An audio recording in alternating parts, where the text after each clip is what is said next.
Cannes est en danger.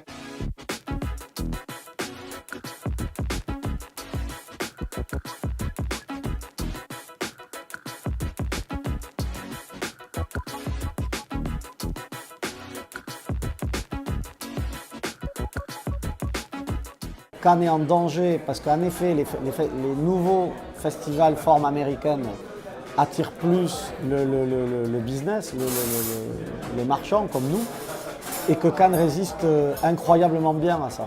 Les faits sont là. On fait 50% de notre chiffre d'affaires de la société à Cannes. Et si on a un film qui est pris à Cannes, ça lui change sa destinée.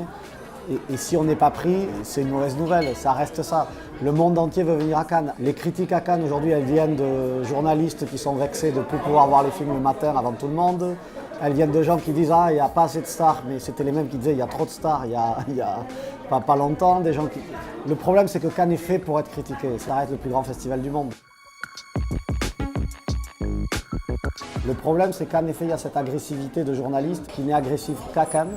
Parce que si vous regardez Venise ou Berlin et vous regardez les critiques, on comprend qu'il n'y a pas le même traitement. La posture critique de l'analyse a perdu du terrain face à la rapidité. Et pour être rapide, il faut dire c'est nul ou c'est génial. Pour impacter, moi ça me rend malheureux pour le cinéma de voir ça. Je pense que les critiques de cinéma ici critiquent la vulgarité de Cannes, mais ils en font totalement partie. C'est ça le truc, c'est que cette vulgarité-là, ils en sont les acteurs. Et je comprends qu'ils soient agressifs par rapport à une atmosphère où en effet on peut sentir de la vulgarité, mais je pense qu'ils seraient les premiers à pouvoir débrancher ça. Cette année on dit ah oui mais il y a moins de monde, moins de sponsors, Oui, j'aimerais qu'il y a moins de pollution extérieure comme il y avait avant. Je ne suis pas sûr que ce soit un mal.